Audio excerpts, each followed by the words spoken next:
Now, the moment you've all been waiting for, our first keynote address. Cynthia C. Prescott, what can I say about her? We first met at the annual Agricultural History Society meeting in 2008, which was held in Reno, Nevada. And so that's over 16 years ago, Cindy, that we have been friends and colleagues, and Cindy is a very generous colleague. She is professor and chair of History and American Indian Studies at the University of North Dakota, and is the author of Gender and Generation on the Far Western Frontier, which was published by the University of Arizona Press in 2007. She's the author of Pioneer Mother Monuments, Constructing Cultural Memory, which was published by the University of Oklahoma Press in 2019. And there's also a companion website, which is marvelous, entitled Pioneer Monuments in the American West.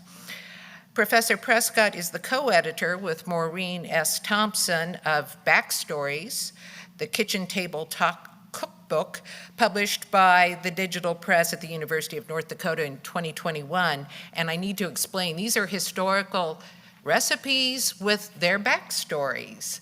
It's a wonderful book that I had a little bit a small contribution to. So. And Cindy always writes the nicest. When I ask her to autograph her book, she always writes the nicest inscriptions, even to the cookbook. I must admit, I'm not much of a cook, so I have not tried any of the recipes except the one that I donated, but I've loved the backstories.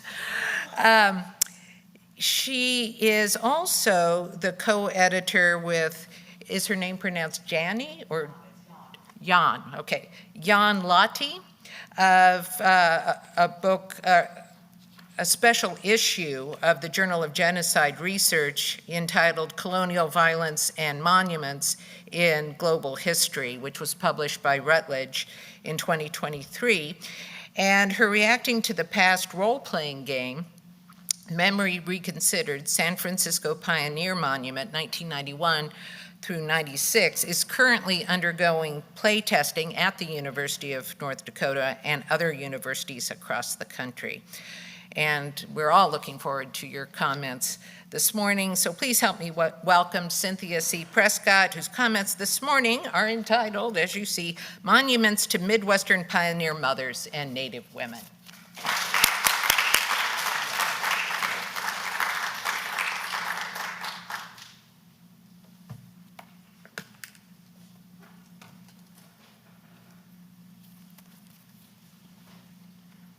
Sorry, get myself situated here this morning. Can you all hear me all right?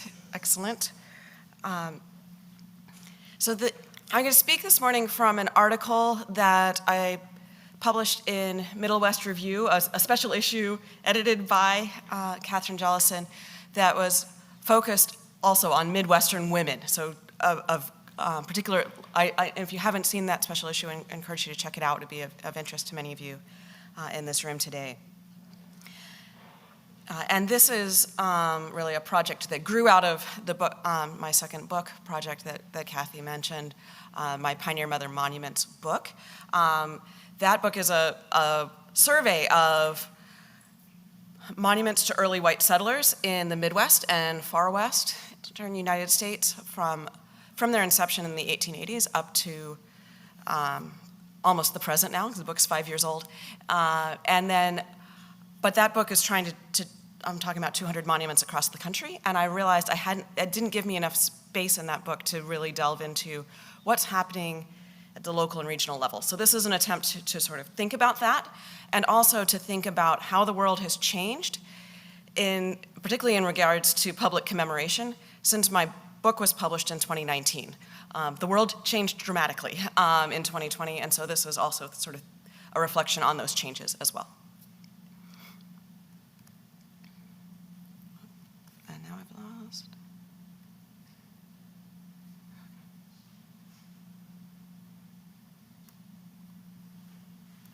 Sorry, we tested it earlier, and it was working earlier. Okay, we got it. I figured it out. Okay, so throughout the Midwestern United States, there are monuments that were erected from the 1890s up until the last few years that are tributes to early settlers, particularly white settlers in this region. And they typically depict hardworking men and then self-sacrificing women who are almost always depicted as mothers. And so in this case, this one from Minneapolis, Minnesota, we see our typical sort of hardworking young man with his plow. This is very typical imagery. The pioneer mother, typically with her head covered and holding a baby. And in this case, we also have an older gentleman who's, I think, supposed to represent a sort of earlier fur trading past in Minnesota and other places, as we'll see as we go look at different monuments together today. We'll see that these characters shift around a little bit depending on the local cultural memory, but the main framing of strong men and self-sacrificing mothers really appears throughout. And so we see then men in the lead, women in supporting roles. And we also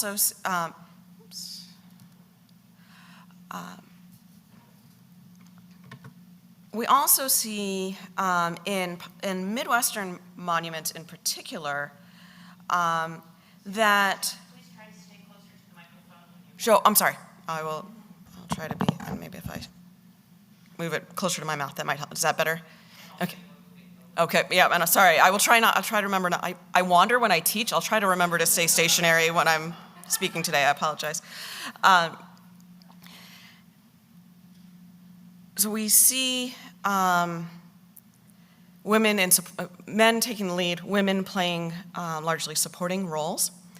And when comparing Midwestern monuments to monuments that are erected in the far west, the Rocky Mountain West or the Pacific Coast, Midwestern monuments in particular seem to celebrate family values, the kinds of family values that we hear trumpeted in political talk today, right? The Midwest as America's heartland. Pioneer monuments in this region seem to reinforce that narrative to a greater extent than do those in the far western United States. More recently, though, the earlier monuments tended to depict those erected from the 1880s up through World War II or later, tend to emphasize white men and women, and as we'll see, they sometimes show other kinds of characters.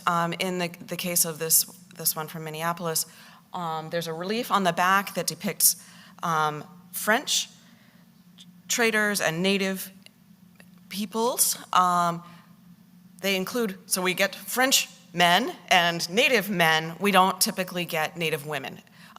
So white women get to be in supporting roles, native women get erased. But that has started to change just in the last few years, maybe 10 or 15 years, 20 years now. We have started to see a shift in this memory. After 100 years of erasing native women, we're starting to see native women be portrayed in heroic statuary in the Midwest. And so that is a really significant change that I want to focus on today.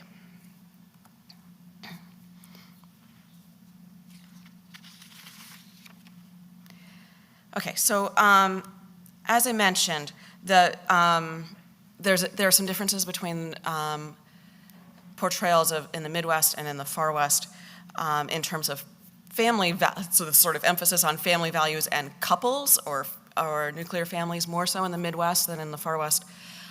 In the early days of pioneer commemoration, and this was from roughly 1880 to 1920, the same time, by the way, that all of those Confederate monuments we've been hearing about so much for the last decade, the same time period, right? And erected many of them for very similar reasons, I argue, that they're doing similar cultural work about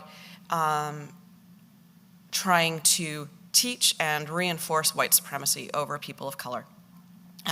But in the Western United States, the emphasis is not on African Americans, who were only present in small numbers. The emphasis was on whites displacing Native peoples. And so we see a number of monuments in the far West erected around 1900 that depict indigeneity, specifically in relation, either Native people, sort of celebrating them as because they're assumed to be disappearing, or depicting them in relation to white people. And there are several monuments, there's one in San Francisco, Salt Lake City, Denver, that are what I call towers of white supremacy, where you have white people on top and indigenous people down, or sort of framed at the bottom, or this was the sort of framing. The one on the right is an indigenous man who's seated at the base of a monument that features Brigham Young, the Mormon prophet and former governor of Utah, at the top of a tall pillar. On the left, this is in San Francisco, California. It has a white woman at the top representing sort of allegorical figure representing the spirit of California, and then at the bottom we have the only Native person really represented is this Native man who's kind of prostrate on the ground with a Spanish missionary towering over him. So really visually, clearly defining that white dominance over Native people. That occurred I only know of, I think, one example where that happened, such visual stuff was happening in the Midwest in that time period, and I'll show that to you in a moment. Instead, Midwestern monuments tend to focus on the settlers themselves, particularly focusing on Midwestern men as hard workers, in this case, using a shovel to plant corn. Oddly enough, others rely on a plow, showing him, as we saw earlier, a man holding a plow, focusing on the work of growing crops in rural areas. The one explicit depiction of racial relations that I'm aware of from this time period in the Midwest is on the State House grounds in Des Moines, Iowa.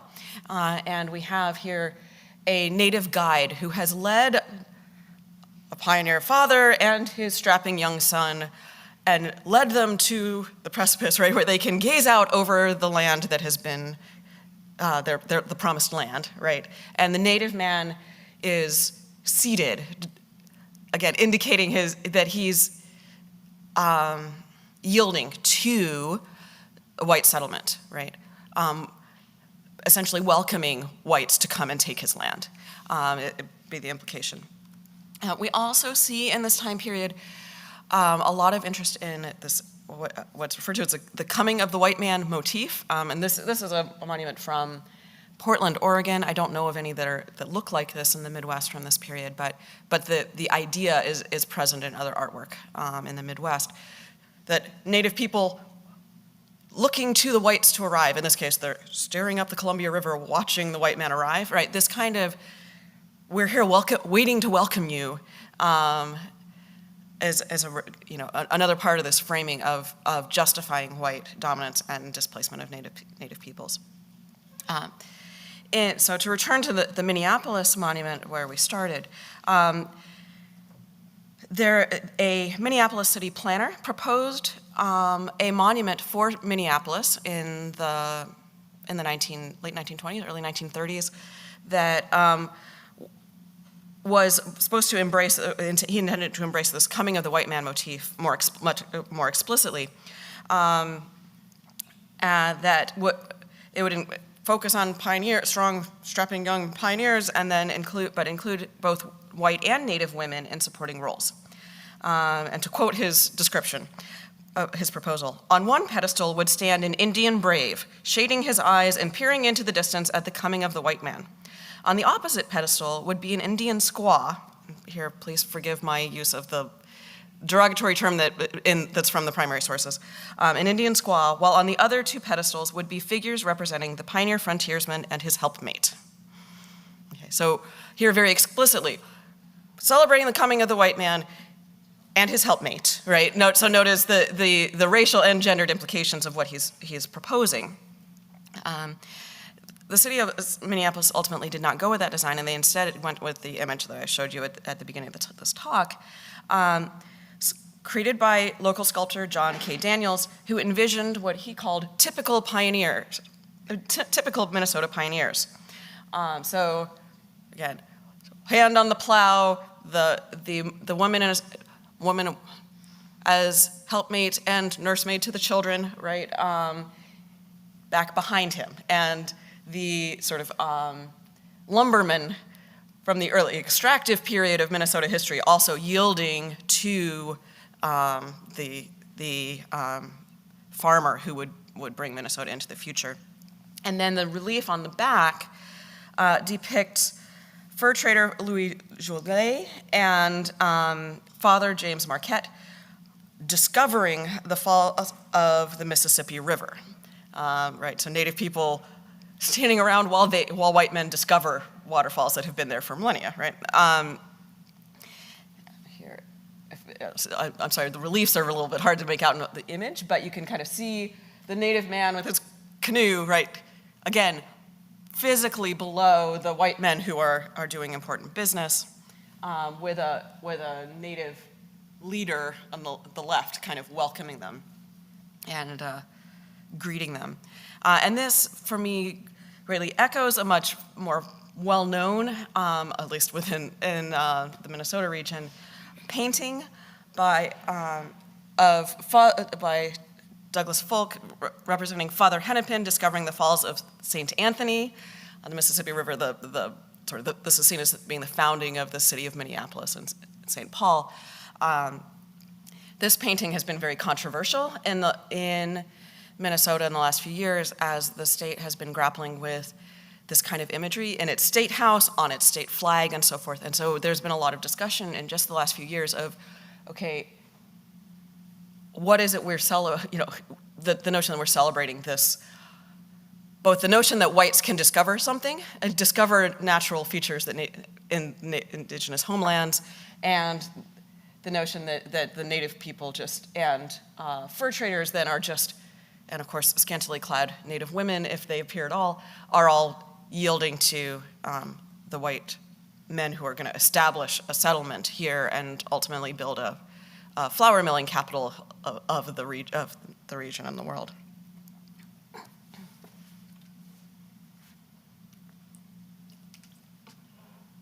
And similarly, we see statues of these French missionaries appearing throughout the Midwest. Jacques Marquette on the left, Father Hennepin on the right, and these echo there are similar statues to Spanish padres in the Southwest, similar kind of cultural work, right? That French missionaries and explorers appear to, I would argue, to help portray French colonizers as being virtuous, right? Those who came in and traded with and sought to convert Native people to Christianity and to Western civilization, in the language at the time, are seen as being there to help Native people and to help bring the land to the format it should be in, which is, with European style agriculture. Also, intriguingly, so the French are seen as being sort of a temporary process by which the setting the stage for the Americans to arrive.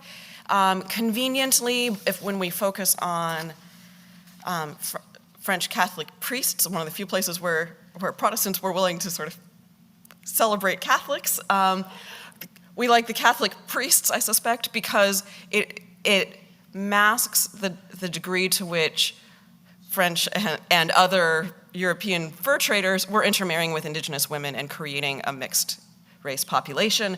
We can dodge miscegenation if we focus on priests who are celibate, right? So they're worthy of celebration, and again, erasing the presence of Native women from the kinds of relationships with fur traders that helped create this interracial fur trade society.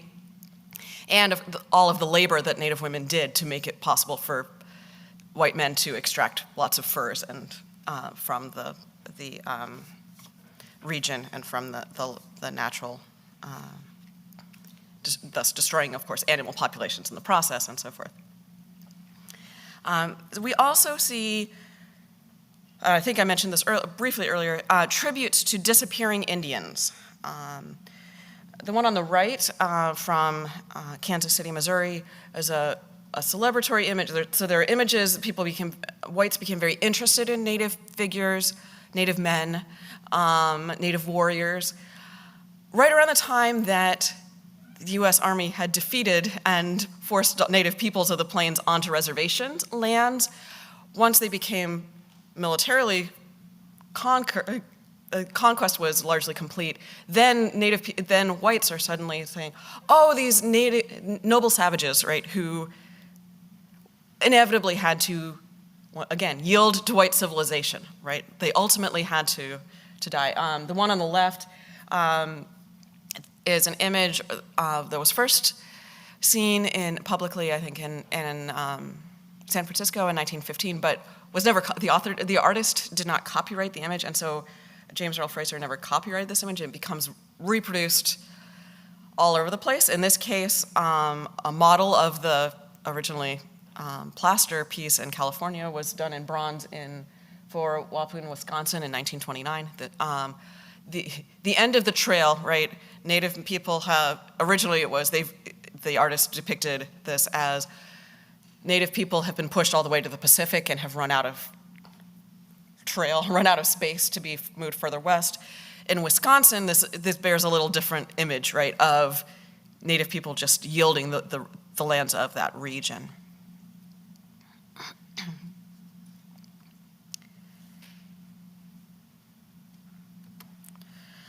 We also see in the Midwest tributes to celebrating victories over Native people. The one on the left might be familiar to some of you from Ohio. This is up near Toledo. It is a depiction of the Battle of Fallen Timbers, which was a white colonial victory over Native peoples. And we see here the military leader, the foot soldier, and then on his right, a Native person who, there were Native groups who allied with British and French troops in the 18th century. Here we're celebrating Native allies who joined us in defeating Native people and forcing them out of the Ohio country. On the right, we see a Defenders Monument from New Ulm, Minnesota. This was erected in the wake of the U.S. Dakota War, might be better known to some of you by the less culturally appropriate title of the Great Sioux Uprising, which that name, of course, framing this as an uprising of indigenous people when promises made to them by whites pushing them off their land had not been kept. They ultimately, some turned to bloodshed, and the town then of New Ulm was attacked. So this is a tribute to the white defenders of the town who saved them against the savage Indians who were attacking them, in the framing of the time in 1890.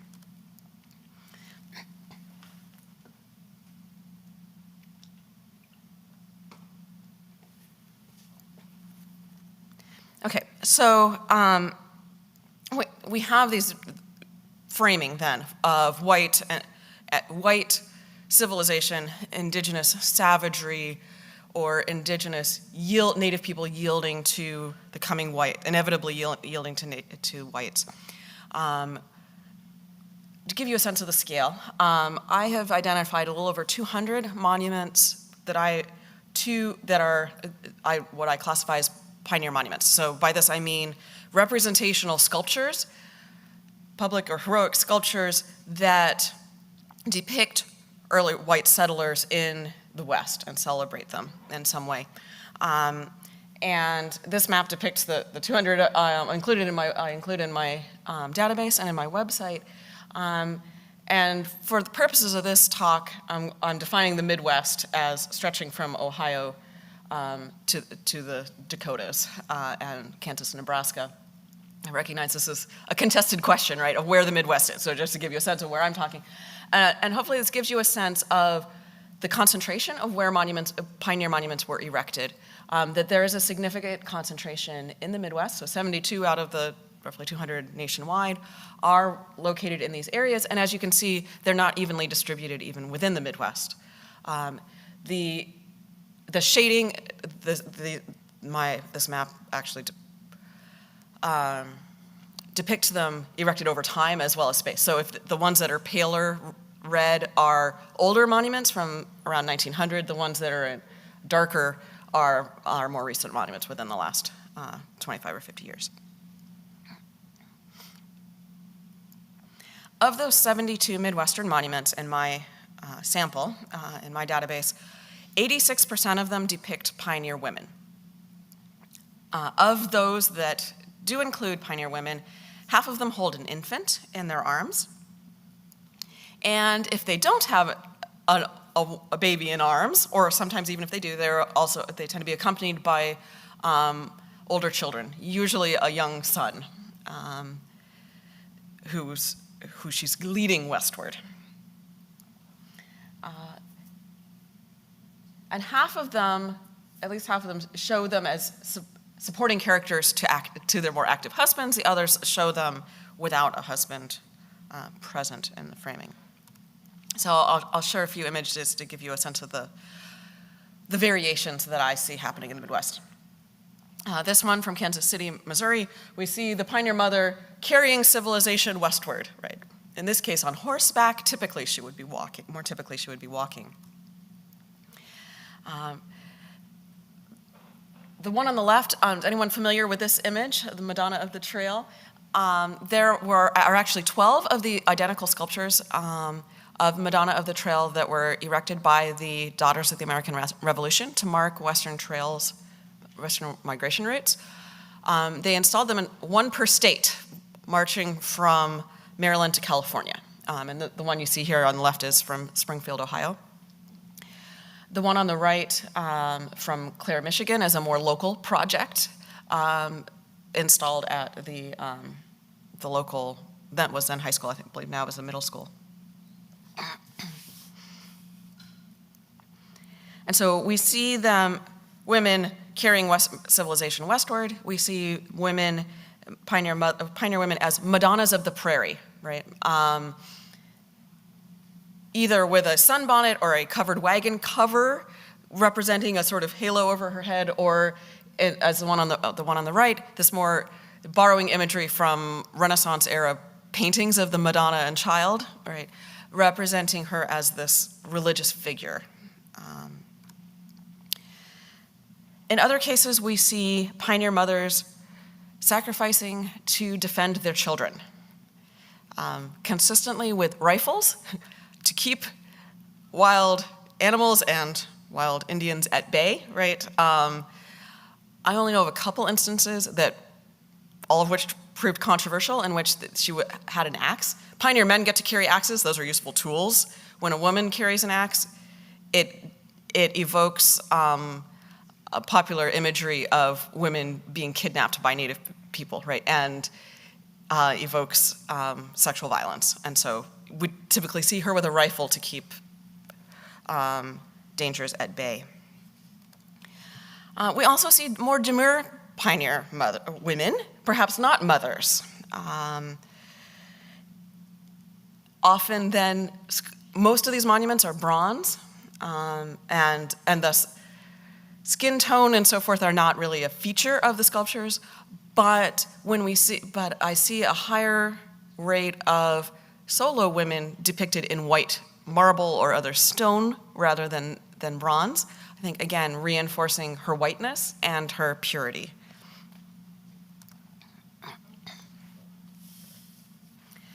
Okay, so this piece, and it's hard to tell from this image, she was only about 3 feet tall, so this is not a heroic sized sculpture like most of the ones I'll show you today are. It was erected by the Daughters of American Colonists in St. Louis, Missouri. And the guidelines of the Daughters of American Colonists were to represent anyone who lived in Missouri prior to statehood Missouri was a center of the fur trade and of navigation on the Mississippi River system in the early 19th century. And it was, in many ways, a borderland, right? We had the French fur traders we've been talking about. We had Spanish colonizers coming up from the south and meeting up in this region. We had many different indigenous populations. Later, a little bit later than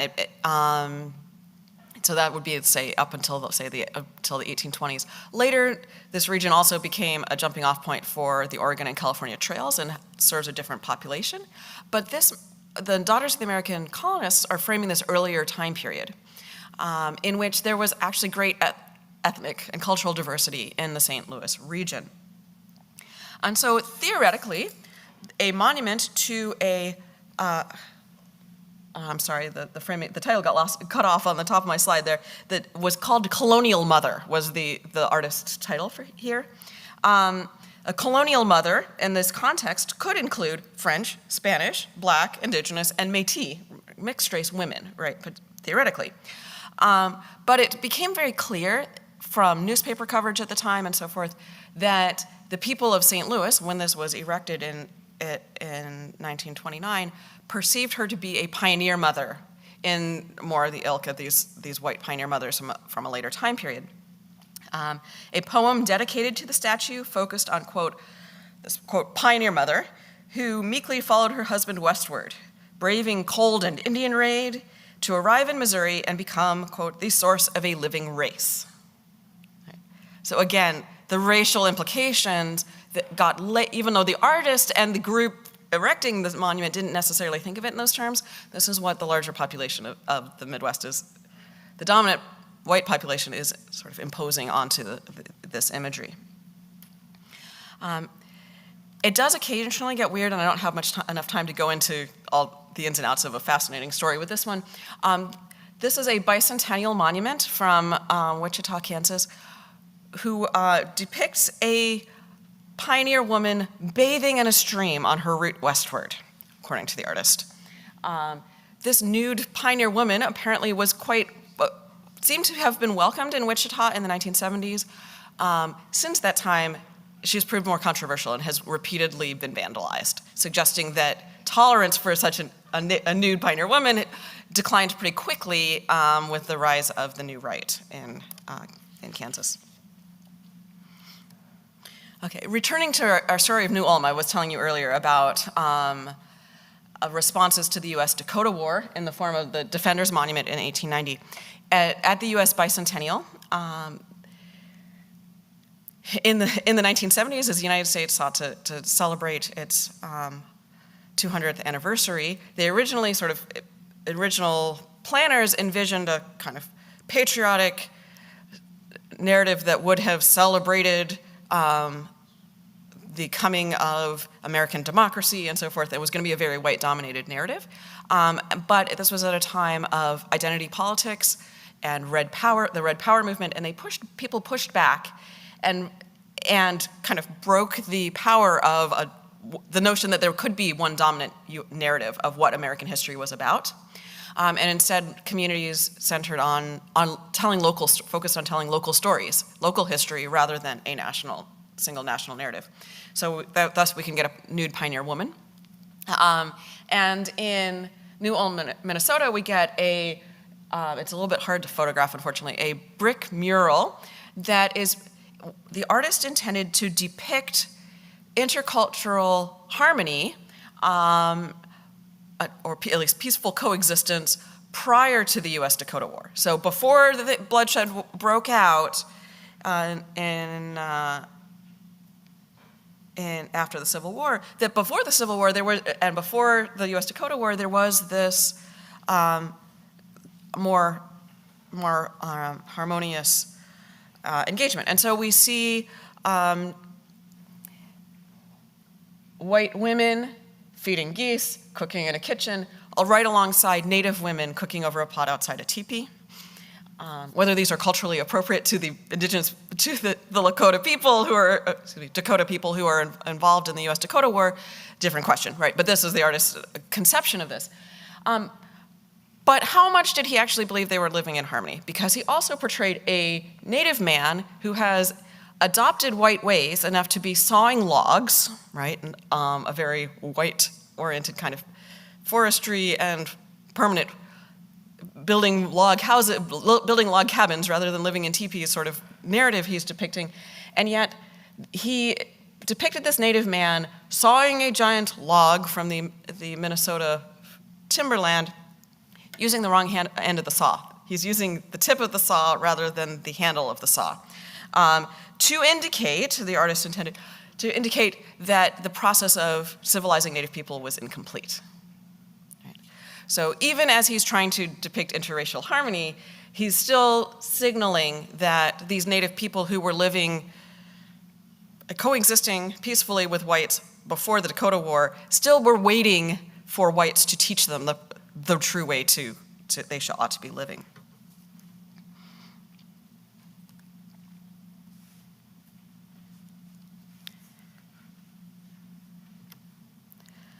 We also see images of Sakakawea, who of course was the indigenous guide and translator who assisted the Lewis and Clark expedition exploring the Louisiana Territory and beyond in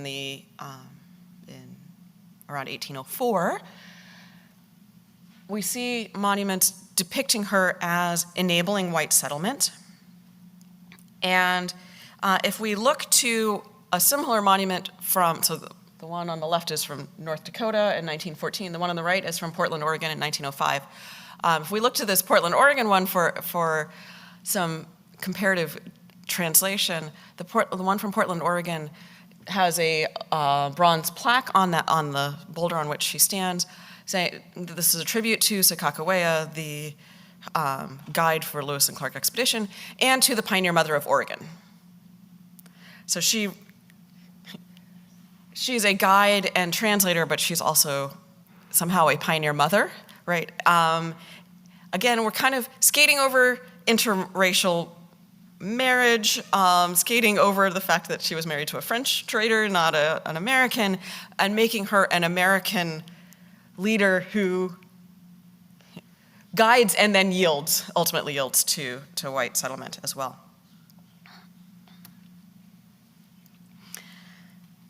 More recently, so there were many of these monuments put up from the 1880s to the 1920s, 1930s, and then interest in pioneer monuments declined largely after World War II. I didn't think to include in my slideshow, but in Indiana, plans to erect a pioneer monument similar to the ones we've been looking at kind of fell out of by the wayside after World War II, and they took the money instead and created a tribute wall in a state park, a park, so you can hike out and see a brick wall that is a tribute to pioneer women, right? So they're moving towards more practical tributes, right, in form of buildings and so forth, rather than heroic statuary. In general, in the post-war period, and interest in pioneer monuments declines. Ironically, as American culture became obsessed with cowboys and Indians narratives in film and television in the 1950s, interest in putting up bronze monuments to them declined. Until the 1980s, when we see a resurgence in interest in these. And there's a variety of reasons for that, I think. There's an increase in emphasis on heritage tourism as one of the influences I see at work. There also is increased contestation. I mentioned the contestation over the US bicentennial in the 1970s. I grew up in Columbus, Ohio, where everybody was focused at the time on celebrating the 500th anniversary of Christopher Columbus, quote unquote, discovering the New World. Was going to be a big bash in 1992. Anyone at a Mariflora with me in 92?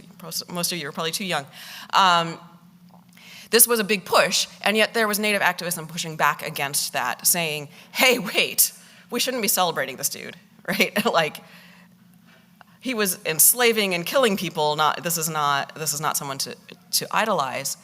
And so there are counter narratives, and the field of U.S. Western history is likewise emphasizing racial conquest rather than the frontier stories of heroic settlers that had been celebrated in the field of Western history and academic scholarship, as well as public memory from the 1880s up to the 1980s.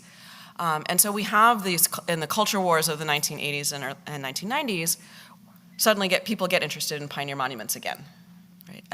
And so we see what I at least see as a conservative impulse to return to the kinds of things that they had been doing in the 1880s to celebrate pioneers.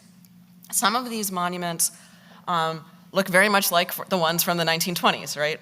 Ma in her sunbonnet leading her young son westward, right? This one on the left is about a mile and a half from the nude woman I showed you, right? So people start vandalizing the nude pioneer woman and put up a Ma in her sunbonnet instead, right? But we also see some pushback and some feminist influence here in portraying women in stronger ways.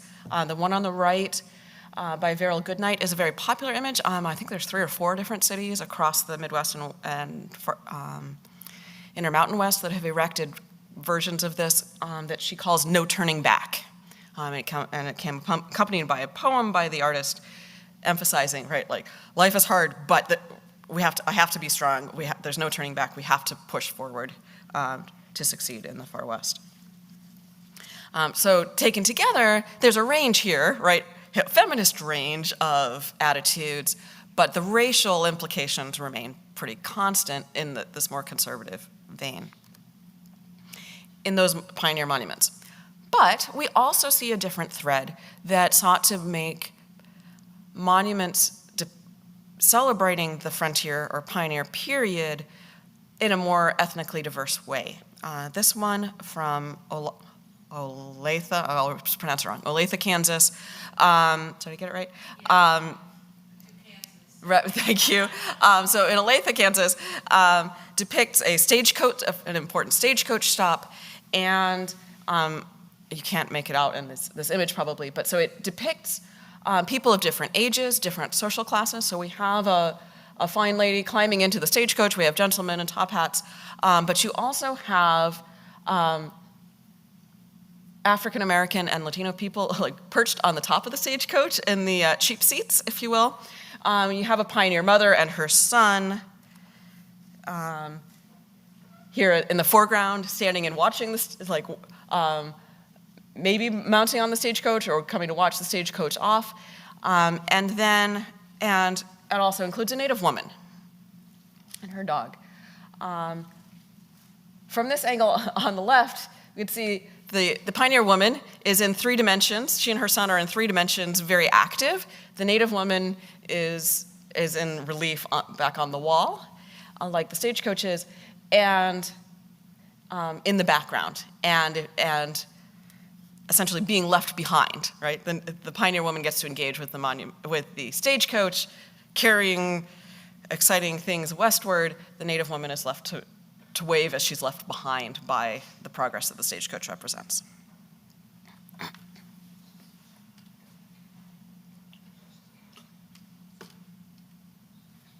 So another these are both from the Kansas City area. This is a very recent monument to Francois Chouteau, so a French fur trader, and an Osage man and woman. Also part of this installation, there's a Kanza man off hunting, off to the side, so there's a badger in a log, there's a Kanza man hunting, and so we have here ethnically inclusive and even cultural specificity in the indigenous nations we're representing. So not only is it white and Indian, it is specifically Osage and Kanza, although you can't see it in this image. Specific nations represented, men and women included. And yet we see the men still in the active role and the woman in the passive role back behind the supporting role, right? We have a named French man, Francois Chouteau, and an anonymous Osage man, woman, Kanza man, right, who get to engage as traders but don't get to be named individuals. Furthermore, so this was dedicated in 2021. Within a month of its dedication, the Osage woman was stolen. disassembled, they tend to sell her for scrap metal. For the record, these monuments, a statue like this costs between $30,000 and $200,000 to cast. It's worth about $300 in scrap metal. So please, out there, don't try to steal these monuments, right? It's not actually a financially worthy way to do this. But the implication seemed to be, and there have been several instances of monuments stolen in the Midwest and West in recent years, and local news coverage tends to talk about it as an opportunistic crime, right? People are stealing bronze plaques, they're stealing bronze monuments as a way to try and sell it for scrap metal to make some cheap money, usually sort of, to buy drugs or something seems to be the implication. But I'm noticing that the monuments and the plaques that get stolen tend to be ones that depict multiculturalism in the West and Midwest. And I've seen this, the city of Los Angeles has been having trouble, and El Pueblo de Los Angeles has had plaque depicting the cultural diversity of the original settlement in Los Angeles. Likewise, it keeps getting stolen. These things get stolen. And so I think there's more going on here than maybe meets the eye. Our Osage woman was stolen, and as I say, they tried to sell her for scrap, but the pieces were recovered. They did some repair work, put her back together, and reinstalled her. Took a couple years to do this. On the left is an image of her in her original state. On the right is the restored image. Okay, so she has been restored. She looks quite beautiful now. But ironically, in the process of restoring her, they restored the golden accents on her jewelry and on her dress, but they also changed her skin tone. And I would argue she looks more white after the repairs than she did in the original artist's intent. This has an ironic twist from my perspective that when she got reinstalled in the monument, she now becomes in some ways more visible because of the skin tone to her face. And I suspect that this coloration is mostly about repair. There was damage to the face of the statue. So I think this is partly, I don't know that this was an intentional act by the artist or the restorers, but the end result is that she looks more like a white woman than she did before. And the very thing that makes her look more like a white woman makes her stand out visibly in the piece of art. And so the presumably unintended consequences of this burglary effort have had implications for the way that the statue can be read racially.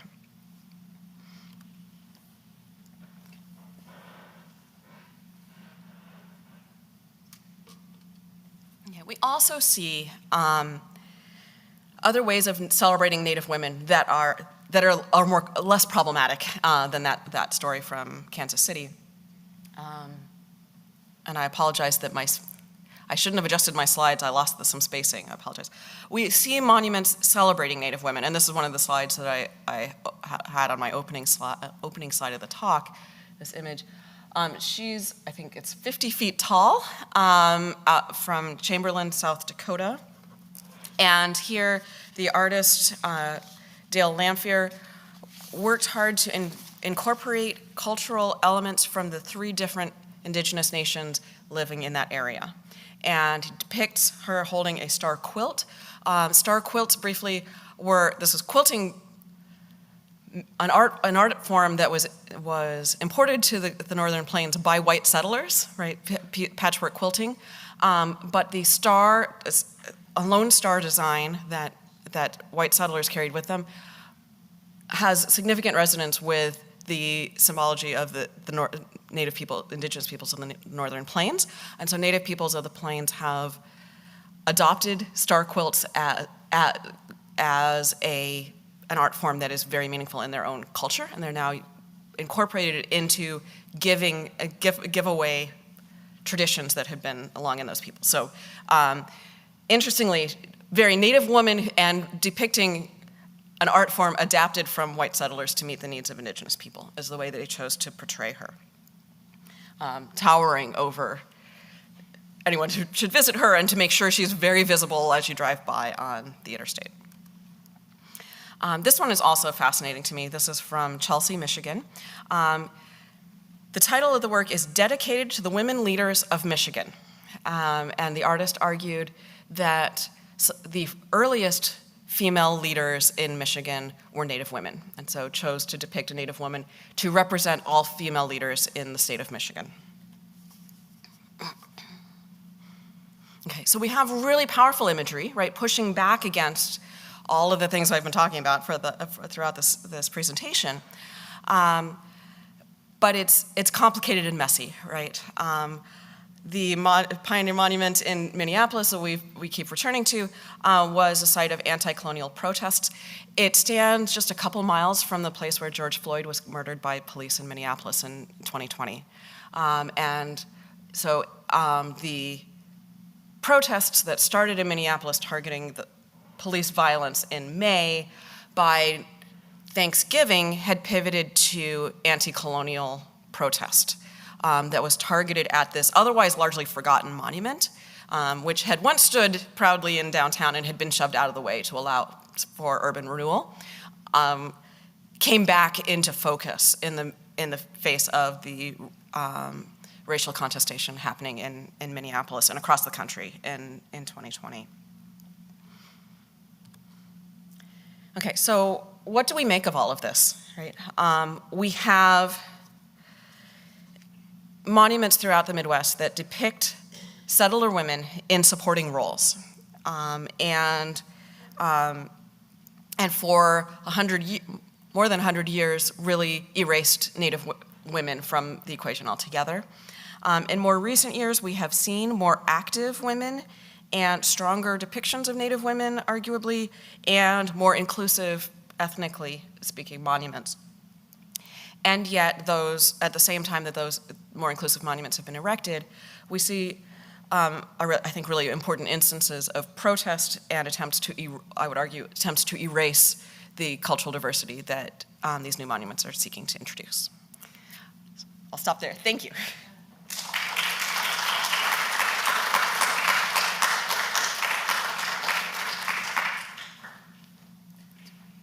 There are microphones on either end here of the theater.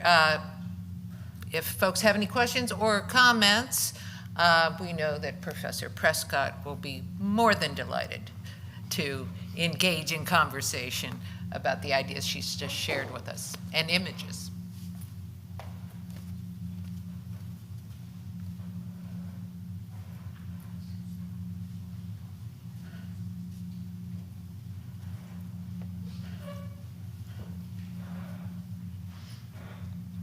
Thank you so much for that. I really enjoyed it. I was just wondering if you could maybe say a little bit about any patterns, if there are any, about where the monuments are kind of situated, kind of in the cities or in the areas they are. You know, one thing I noticed is that some of the ones that seem to maybe be pushing a sort of more pluralistic message, you know, the one from Chelsea, Michigan looked like it was on a bike path or something, maybe a little out of the center of town, whereas like in New Ulm, there's this very traditional sort of monument, like right in the center of town. I wondered if maybe I'm reading too much into this, but is there any correlation between where monuments get placed and if something's a little more out of the way, there's more openness to a competing set of imagery or something?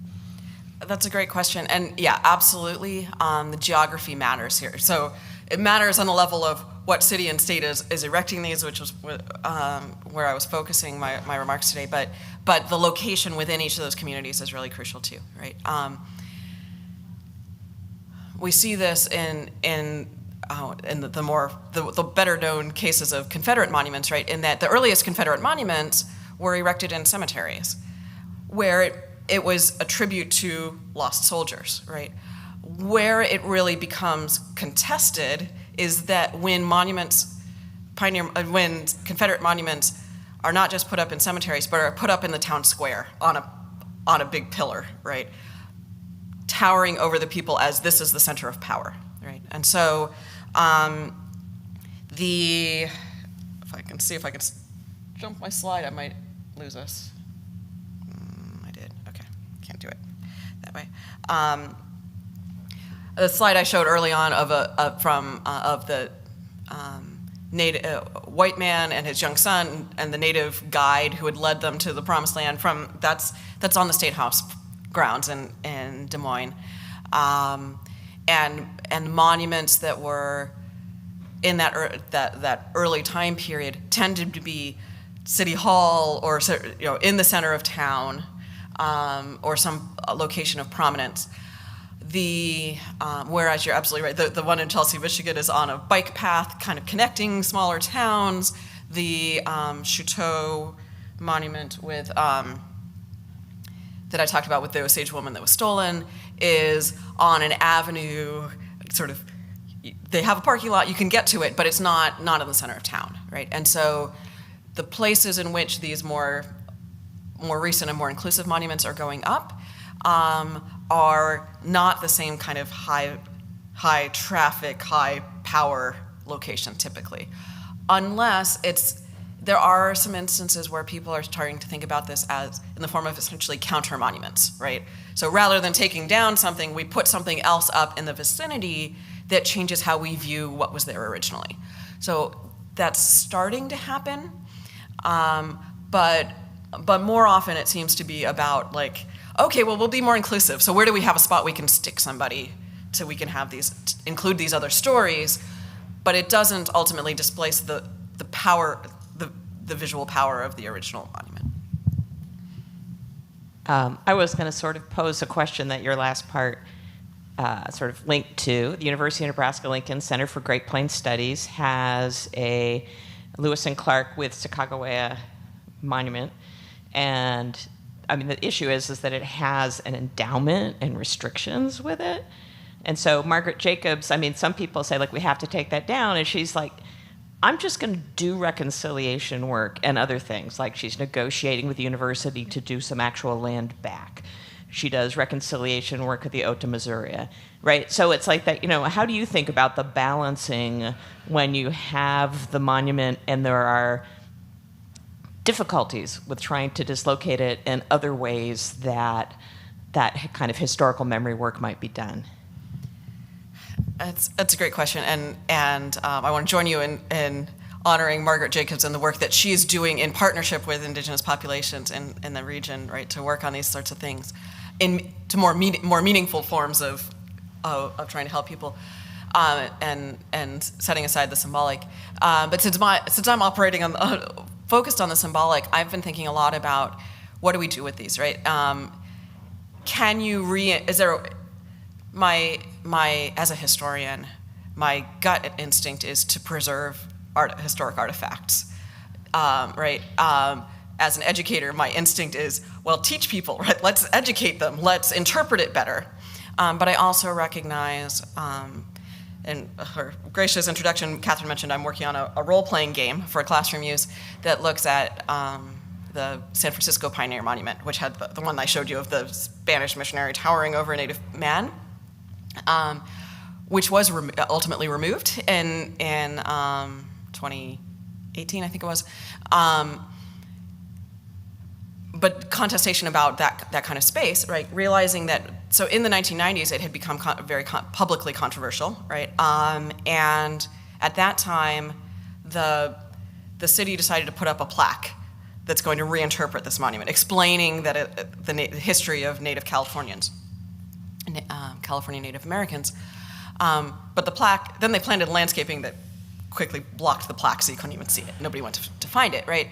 And so it resurges with a renewed interest in these monuments in recent years. And at that point, the city decided to remove it, right? Well, then we have to decide what to do with it. And what do we do with that, right?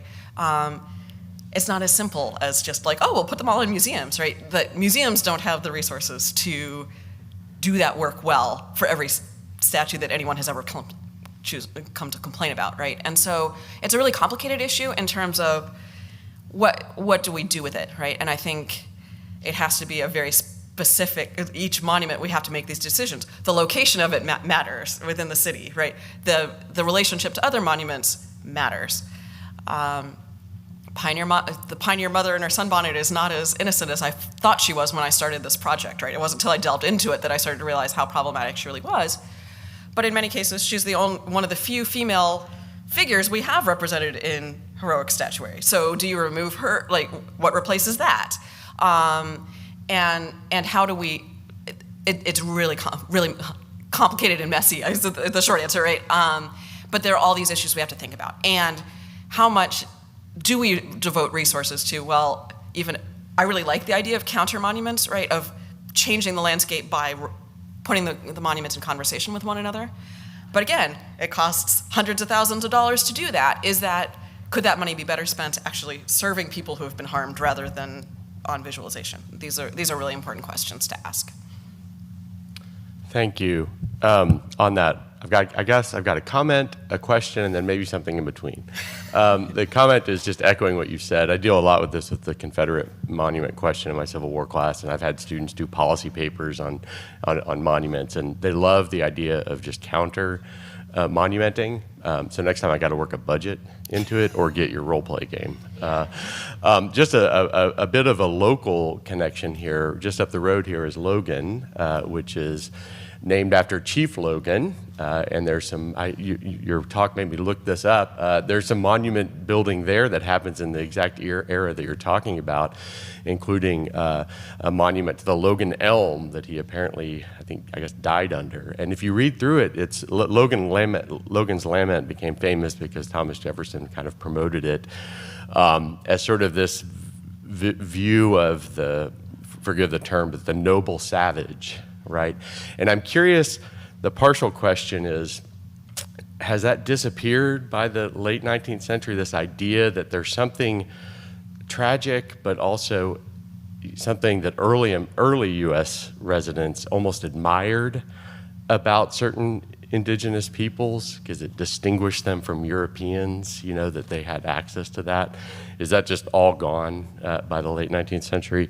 And then the other question is, in the new monument building, are there Native American voices that are playing a role in shaping some of these new monuments? Is it more of a collaborative effort as a conscious attempt at reconciliation? Excellent questions. And now, sorry, I'm not remembering the second. The first, remind me briefly, the first question was about... Well, I'm just curious, because in the earlier period... Of Noble Savage, right. Sense of there's something foreign, but also, in New York, they would dress up like Absolutely. Absolutely. This is something that was very much present at the turn of the 20th century, right?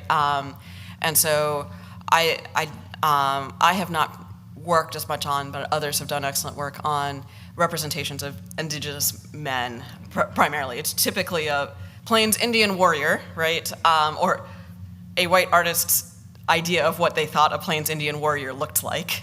And artists like Cyrus Dallin and others, many Western artists, I think they were really sincere in trying to honor these individuals. They saw them as being noble, but in part because they were perceived to be they were noble in their savagery, right? To use the language, to use derogatory language that they would have used, they were. Wow, there's power in these men in their difference from us and presumed inferiority to us. And so this is something that gets really romanticized around 1900, to 1920, right around the time that indigenous populations had been successfully removed or contained on reservations. Suddenly, whites start seeing them differently, right? They go from being a dangerous adversary to, that's the disappearing Indian trope that I referenced in my talk, right? That the noble savage of 1900 is different from the noble savage of 1800, right? In that the noble savage of 1800 is noblemen we can negotiate with as we bring white civilization to him. The noble savage of 1900 is inevitably social Darwinist theory, right? they're necessarily dying off. Thus, we have the end of the trail image I showed you, right? Because they're necessarily dying off in the face of superior white progress. And in the face of progress, isn't it tragic that these noble savages now are disappearing? And we need to remember them and honor them and put up statues to them, because they'll be gone from real life very soon, is the thinking at the time, right? And so this is when you have people, the Order of the Red Man, what's the group called? And I've done some work on Campfire Girls and the ways in which they're borrowing in, right, and whites start playing Indian in this time period for similar reasons. Like, we're gonna borrow what's good from that society before it's too late, right? Before it's too late, because they're gonna die off, and white society is becoming so civilized that we're losing our connection to our inner child, right? These are the conversations they're having in the time period. So those things are happening there. Your other question was about indigenous voices in the representation in these monuments. There are a few Native artists who are creating. Alan Hauser is one of the most prominent in Oklahoma and elsewhere, depicting who are actually creating statues of Native people that are being put up as monuments. Certain kinds of depictions of Native people by certain individuals gain the imprimatur of yes, we like to celebrate Native peoples in this way, the whites who are in positions of authority, and local and state governments. But there's a few of those a few instances of those that I know of, and it tends to be a few people producing lots of sculptures rather than lots of people producing sculptures that gain presence. Most of the ones that I'm focused on that are engaging with settler society and pioneer narratives are, I think, exclusively sculpted by whites, some of whom are quite sincere, I think, in their efforts to depict Native peoples in a positive light, but not necessarily actively engaging indigenous voices in that process. And I don't see a lot of evidence of indigenous populations being actively involved in the fundraising and so forth of actually conceiving these monuments. It seems to be mostly whites who are saying, oh, we should be more inclusive, sort of people who are in these positions of power to create these things. I don't see a lot of the kind of local work that would be really building meaningful community engagement. I'm not seeing a lot of evidence of that yet, anyway. Hello. Can you hear me? Yeah, Okay. that's good if you're closer. I really enjoyed your talk, mainly because I live close to Point Pleasant, and we have a lot of Native American and colonist history that are often depicted in statues. So I thought it was interesting because now I know more about where I live and how they're depicted. That's not what I was talking about, sorry. I was wondering about the nature of the stolen Native woman from the monument, and if that could have unintentionally been representative of how women, and specifically Native American women, weren't and aren't depicted. Because she wasn't, could the perpetrators have stolen her purposely because she didn't interfere with the scene? She wasn't in a state of action like the other people were. So excellent question about, is she seen as being erasable in that sense, that she's not an active part of the scene? I suspect that's part of it. There's another instance within a year of that when there was another Osage woman statue that was stolen from Tulsa, Oklahoma. The so-called 5 moons. These are 5 indigenous professional ballerinas that came out of the state of Oklahoma in the early mid-20th century. And there are more stylized sculptures that were installed that were celebrating these 5 women on the grounds of the Tulsa Historical Society Museum, and and one of them was stolen within a year or so of the one in Kansas City. Again, an Osage woman. I doubt that these are actively targeting Osage women as opposed to, I won't remember the tribal identities of the other 4 Native women in the Five Moons grouping. I won't get it right off the top of my head, but I don't think that they're specifically targeting Osage women. The talk in Tulsa at the time was, oh, well, it was opportunistic. That was the one that was closest to the road and easiest to steal. I suspect partly also about the design. It seemed easier to cut her off at her toe the way the sculpture was formed. So I suspect that it's opportunistic in the sense that they're like physically removed, that the Osage woman and the piece we were talking about today focused on today is she's somewhat physically removed from the others, but they didn't take the Kanza man who's down at ground level. They climbed 10 or 15 feet up onto a boulder to take her.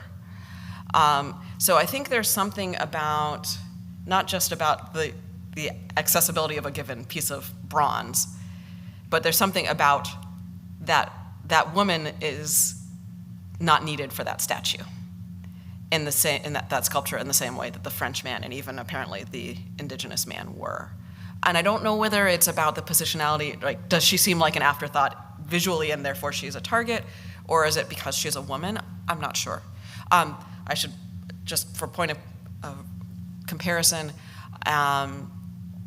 a sculpture of Jackie Robinson was stolen also recently, right? Cut off at his feet. And so these are figures, in this case a more famous figure, but it's people of color who seem to be getting targeted. And so I'm not sure. I suspect it's all of these things sort of working together in this case, is my guess, but I don't really know. Yes. I don't know if you can hear me. This has been such a rich and stimulating talk that I had several things. I just wanted to do 2 opening comments and then a question with some information that I just wanted to add, Cynthia, to what you were saying here. I served a term on the Citizens Coinage Advisory Committee that reviews the designs of coins, and there was an effort for the Native American $1 coin to include liaisons from the National Congress of American Indians and so forth, but they weren't necessarily experts on what, I mean, you could look at the Mint doing that to do that, just to say that we did it. You know, so that's one thing. While I was away at this conference, my students watched a Panopto lecture where they saw images of the Royal African Museum in Belgium, which I had to visit, and it has a lot of these very gendered and racialized colonial images of white women holding African babies, and they're also, so you have that, and so it's preserved. Now the museum's closed, but they could actually see what the Belgians thought of colonialism 100 years ago. And I don't know if this was really counter monuments, but then for the centenary in 1997 of the museum, again, kind of like, I don't want to put it this way, but I do, not getting it right. So the Belgian government erected statues outside, and one of them is of Leopold II, surrounded by African animals. So, I mean, you know, this is kind of what you get. My larger question here for you, and with just a few examples of things that I noticed, is are you looking at all at beyond the monuments, how these images resonated in popular culture, beyond the actual monument, and maybe even beyond the Midwest? And 3 things popped out at me. You're not really doing the paintings, but you had the painting of Father Hennepin. There is one of him in Niagara Falls, quote unquote, discovering Niagara Falls, but done by Thomas Hart Benton in the Robert Moses Power Plant. That's number 1. Kansas City, the Scout, is almost like, kind of like, in some ways, to a generation, defined Kansas City, to the point that its brief National Hockey League team was called the Kansas City Scouts, and its logo had a representation of an image of that monument. And then the last, it's, you know, like beyond the Midwest. I noticed in your map you marked Washington, and in Bethesda at the post office, the New Deal post office, there's a Madonna of the Trails there. And I wonder if that was the monument. Yeah. And you don't think of Washington, D.C. necessarily as being, again, part of this Midwest, but maybe this idea of the Midwest and how it extends beyond the Midwest. Okay, I could probably talk for an hour or two in response to all the things that are coming to mind from your comments. So thank you for that. And I'll try and pick a thread to follow on that. That I think that thinking about the larger sort of implications, sort of how this all connects to other popular culture, I think is really important. So far, I'm focused pretty closely on the monuments themselves, just to make it manageable. But I am, so one of the things I branch out a little bit to like portrayals of the monuments.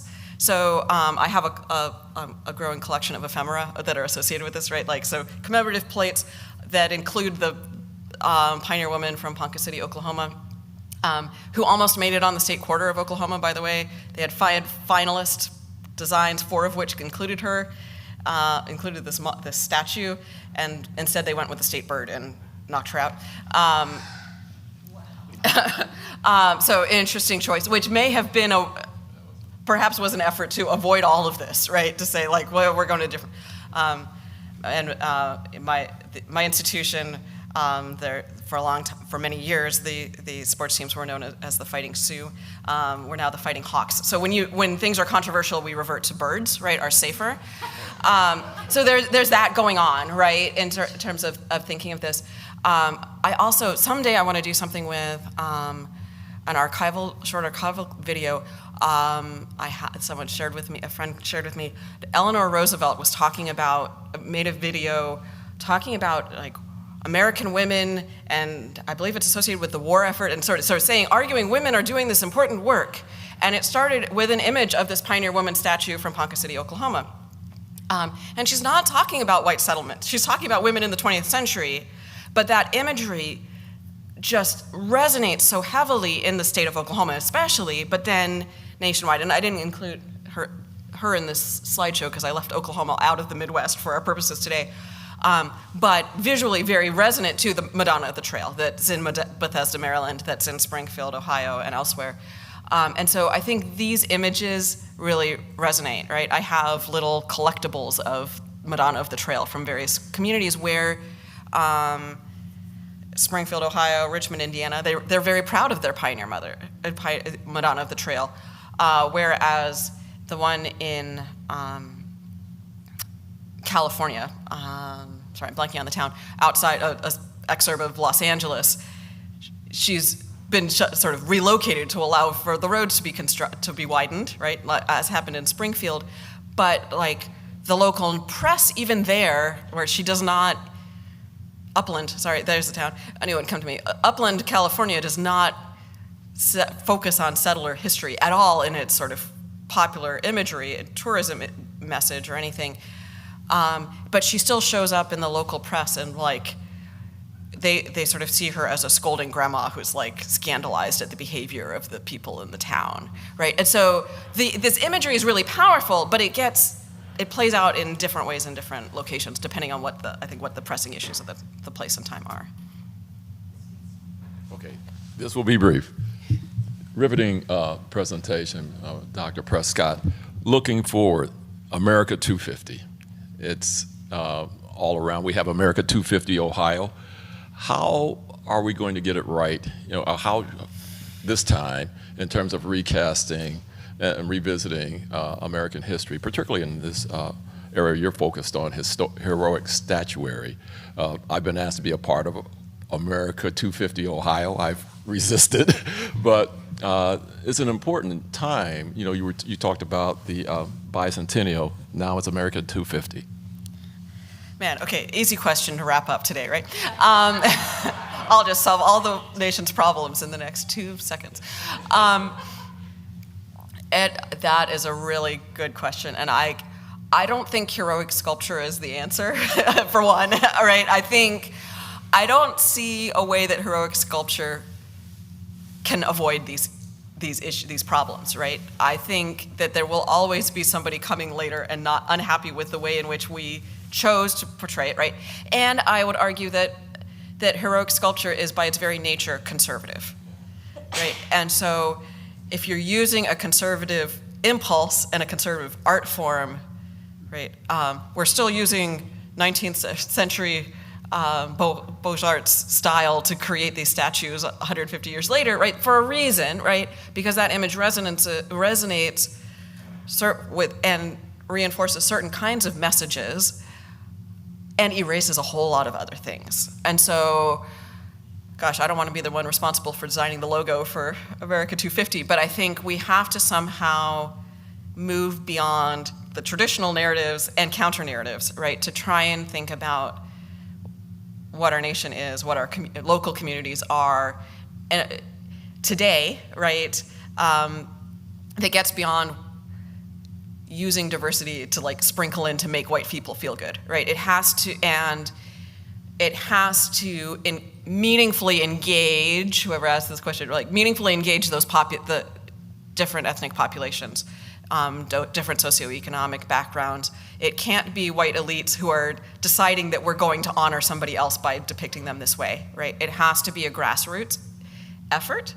And I recognize that that's easy for me to say and very, very hard to accomplish, right? Because the people who have the privilege to engage in these conversations, right, in government or in the academy, like when you're sitting here today, like easy for me to spend my time pondering these questions as a university professor, much harder to engage the diversity of people who actually live in our state and our country to find meaning that is shared meaning, right, or competing meanings that are actually going to speak to all of those populations and be fair to them.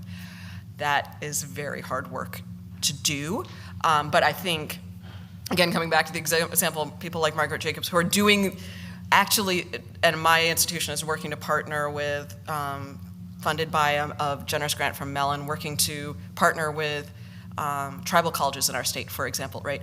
Trying to have meaningful engagement by leaders in different communities who can then go out and seek input from their communities and bring that back, I think is the only way that we can make something that's truly inclusive.